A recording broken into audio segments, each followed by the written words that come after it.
ceremonies. Ladies and gentlemen, investors, members of the Jamaica Stock Exchange,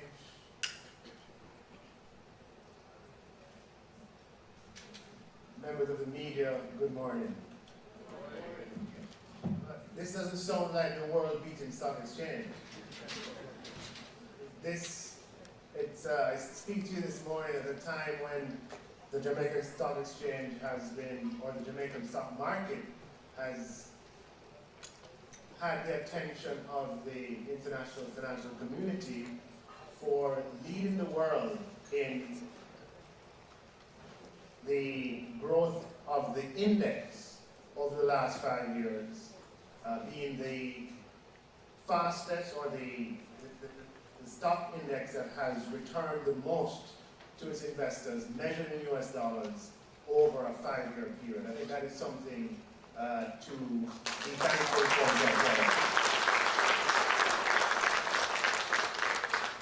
And not only has it returned the most over a 5-year period, but within that 5-year period, on 2 distinct occasions, in 2 separate years in that 5-year period, it was the equity market that delivered the most returns in the entire world for that year. That there are over 100, or there are about 100 indexes around the world that were included in that measurement, and Jamaica, and the Jamaica Stock Exchange came out on top, and that is something that is noteworthy. So I want to applaud the Stock Exchange for their vision and what they've shown over the years. I mean, clearly that's a reflection of the Jamaican economy at large, but the leadership of the Stock Exchange over a number of years has been forward-looking, has been optimistic, and has been innovative with respect to its products and respect to its customer service. So I want to give them and recognize their leadership in that regard. The conference is well-timed, coming at the start of the year, and as Mr. Clarke mentioned, right in the beginning of the budget season, so to speak. But today is not a day for that. Today is a day to look at the question that you've asked me to respond to, which is what happens at the end of the IMF program. Well, the first thing, even before we get there, is to recall that Jamaica has been in and out of fund programs for most of our independent life. That's just a fact. Those of you who are similar generation to myself, we would have grown up hearing about the IMF on the radio all through our youth, all through adolescent life and into adulthood. It has just been a permanent feature of life in Jamaica. This time around, however, the nature of our engagement has been different. And it has been different mostly with respect to the fact that that Jamaicans have owned the economic reform, and what started as an IMF program 6 years ago has become Jamaica's program. And it is that domestic ownership by you, that has made the difference. And so for the first time in our relationship with the IMF, we have actually implemented the policy prescriptions faithfully. And I must say the policy prescriptions have not been policy prescriptions that have been handed down, but they have been policy prescriptions that we have worked on together. And many of you know that when the fund comes on a periodic basis, as they do, they meet with stakeholders across society, academia, business, government, opposition, unions, bankers, people in industry, they meet with students, and it is an inclusive approach where everyone's view is heard, and those views help in the shaping and the formation of policy. But such policy shaped in that way, for the first time, Jamaica has implemented flawlessly and faithfully. And that is something that we have to recognize and give credit to the people of Jamaica for. Now, with that, we have achieved results that are undeniable. And as we reflect on the results that we have achieved from our adherence to our own economic program, that provides, in some way, the glue that will incentivize us to maintain the path even beyond the fund. Because there's been no other time in Jamaica's history where economic variables have aligned in the way that they are aligned now as a result of the reform efforts over the last 6 years. And if I may just remind you, the most sort of fundamental gain that we have experienced is the entrenchment of macroeconomic stability. If you went to bed, as I've said before, 10 years ago, 15 years ago, 20 years ago, and woke up today, you would be shocked.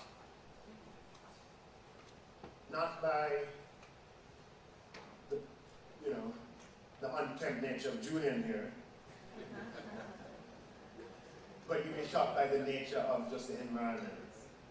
That we have inflation not over 1 year, not over 2 years, not even over 3 years. Over the last 4 years, inflation has been extremely low, single digit, way less than 5%, and so low that we want to find ways to get it back up to a level that's more consistent with some of our other objectives. We have the reserves that we have in the Bank of Jamaica have never been higher. More than $3 billion US. We've never had that much before. We have seen where our debt has reduced precipitously, and we are scheduled by the end of March of this year to be below 100%, to be in the high 90s. For the first time in 20 years, and I like to say for the first time in this century. There's been no other period of Jamaica's history where we have seen that kind of progress with respect to the variables I just mentioned. Along with the entrenchment of stability, we are seeing an economic recovery. We are seeing that employment has returned to levels that were pre-crisis. And not only have they returned to levels pre-crisis, they are now at levels that we have never experienced in Jamaica. There are more Jamaicans employed today than have ever been employed in our independent history. Now, why you very staid this morning? You're very staid this morning. It's like I was at a forum the other day, and they were talking about the highway. I don't know, some of you might have been there.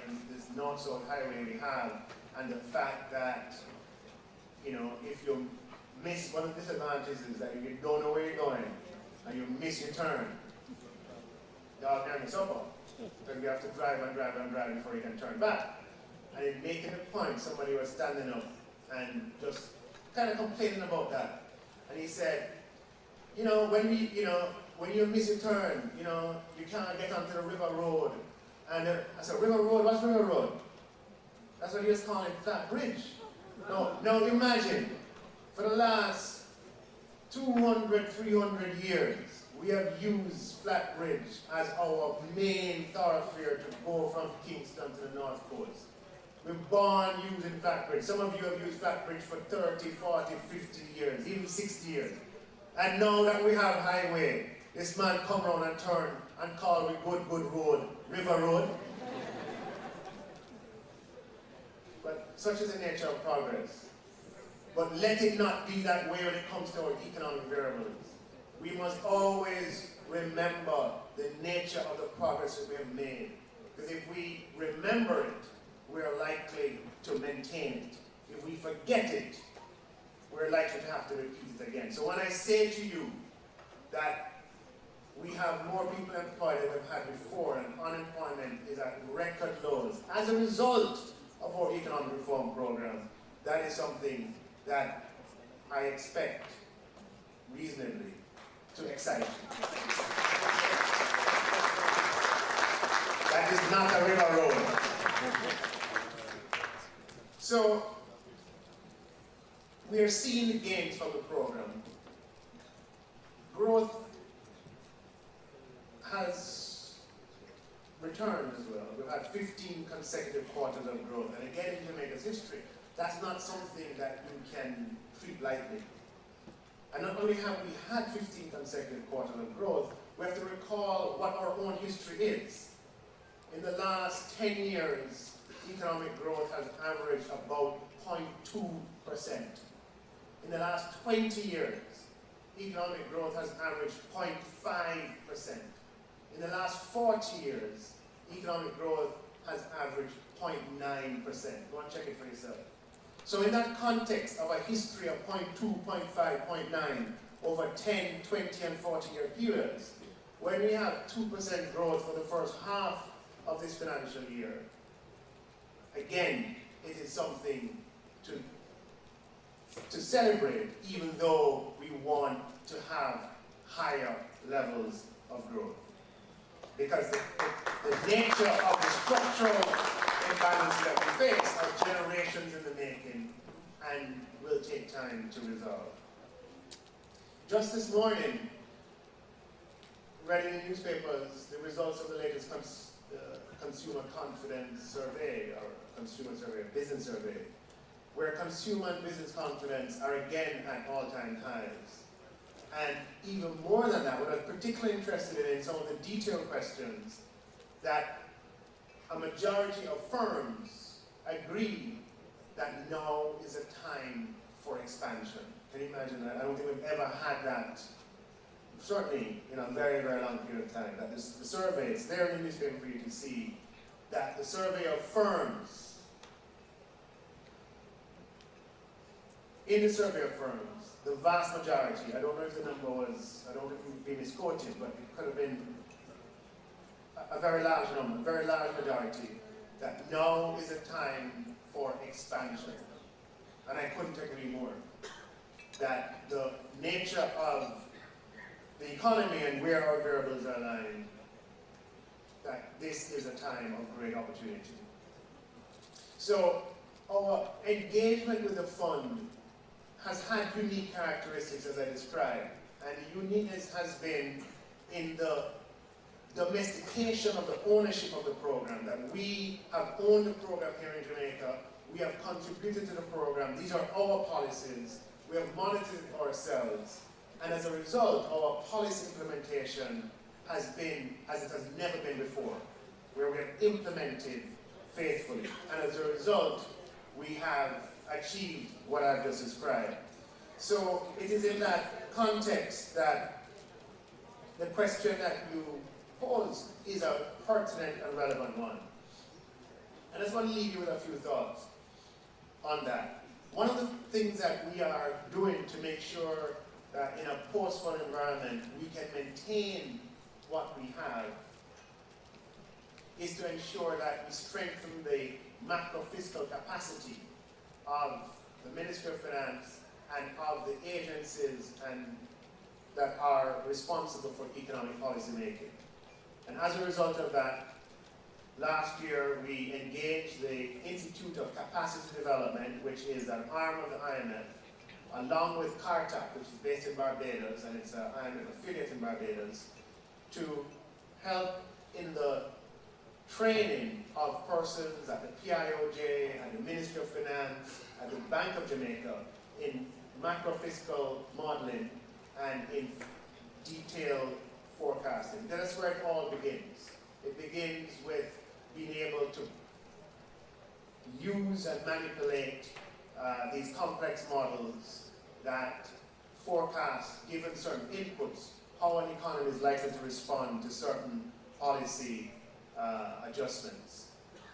So we had about 40 young people in a course where persons from those two institutions, Clarke in Barbados and the Institute of Capacity Development out of the IMF in DC, were engaged in a lot of the young economists at those four institutions: Ministry of Finance, PIOJ, BOJ, Statin, and in detailed quantitative modeling using Jamaican data. And that deepening and strengthening of our macro fiscal capacity is something that we intend to continue this year as we seek to emerge from a fund program. In addition to that, we're seeking to work with academia to ensure that we have courses at the undergraduate and graduate level, or certainly at the graduate level, in public financial management. We believe as we strengthen public financial management in the educational curriculum, so that persons who work in government and who work in the private sector have the opportunity to learn in a formal environment the best principles of public financial management, that will be to our advantage over the long term. In addition to macro fiscal training and the deepening of macro fiscal capacity, we intend to strengthen our fiscal responsibility framework, as I've mentioned before, and the intention is for us to have an independent fiscal council that can elevate the level of the fiscal conversation in Jamaica and provide for advocacy for maintaining and abiding by our fiscal rules and for raising the disincentives for abusing those rules. So training and institutionalization are two of the responses that you can expect to follow the conclusion of an IMF program. And the other element of institutionalization, of which I've spoken extensively, is going to be to institutionalize low, stable, and predictable inflation. As I mentioned earlier, we have been enjoying 4 unbroken years of low, stable, and predictable inflation. And it is in the good times such as these that we must make sure that we have the institutional mechanisms for this to continue long into the future, and it's not dependent necessarily on who is there, so to speak. So as a result of that, we are modernizing the central bank to make inflation the core of, inflation targeting the core of monetary policy, i.e. the principal monetary policy objective will be to achieve a certain level of inflation. And that modernization includes capitalization of the Bank of Jamaica, putting capital in the Bank of Jamaica to make it strong, to make it durable, changing the governance of the Bank of Jamaica to ensure that it accords with best international practices, and ensuring that as far as monetary policy implementation is concerned, that the central bank has the space and the freedom to implement monetary policy in accordance with the objectives that have been set for it.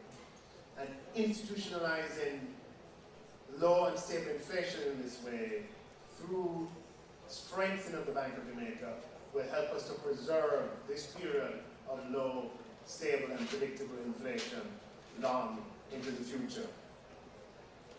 We know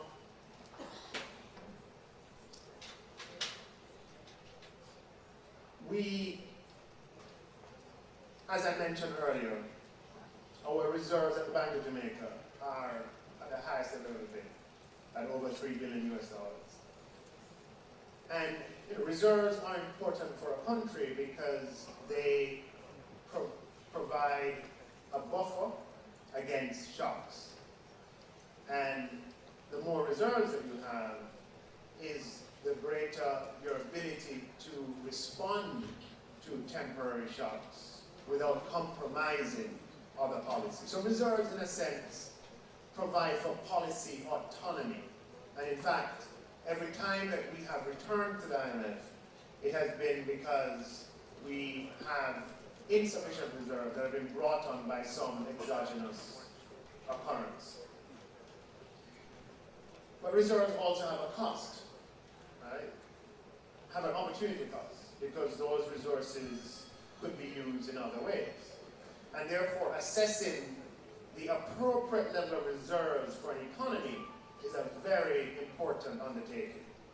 There was a time where reserves, the adequacy of reserves, would be assessed with reference to very basic variables like weeks of import or other sort of primary trade statistics. Over time, we've found that such simplistic measures of measuring the adequacy of reserves fall short of what we need.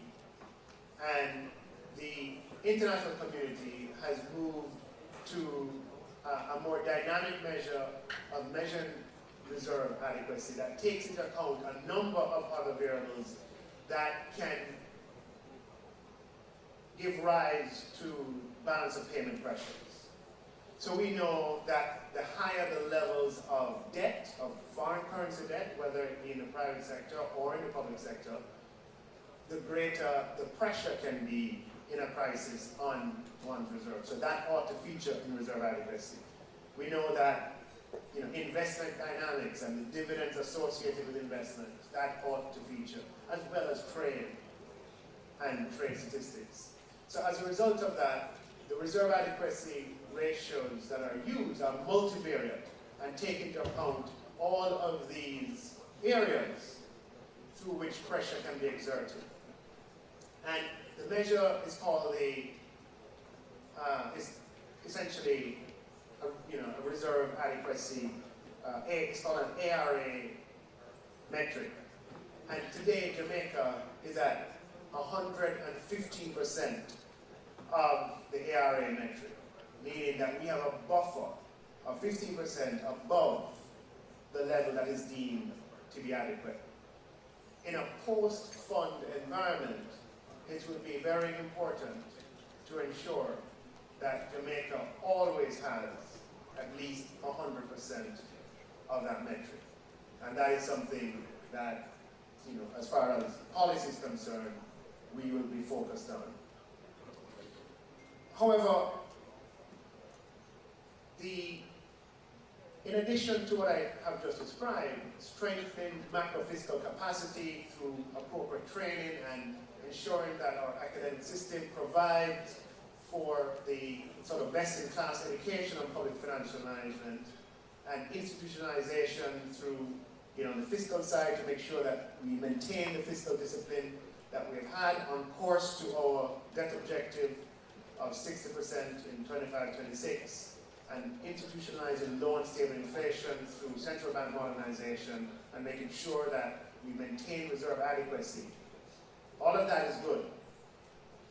But none of that can compare in efficacy to the resolve of the people of Jamaica to maintain prudence going forward.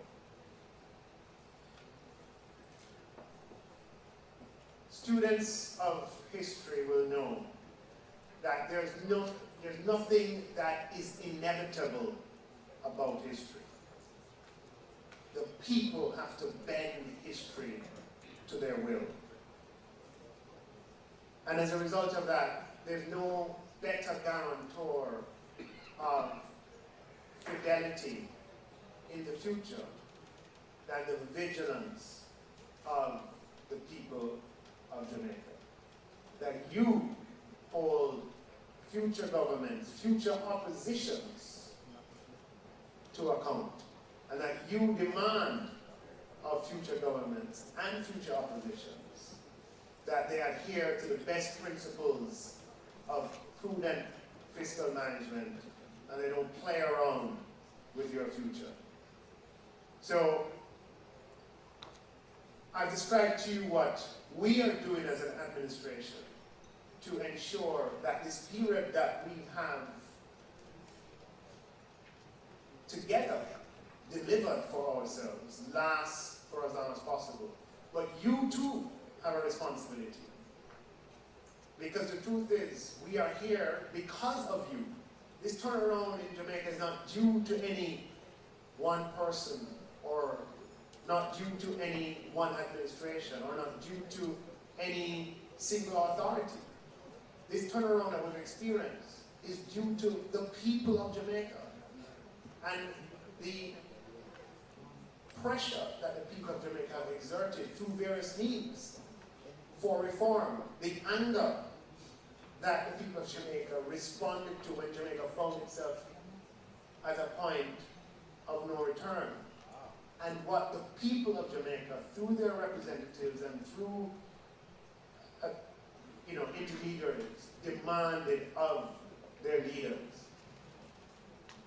So I want to say to the Jamaica Stock Exchange and to those assembled here that you are the best guarantee of our own future.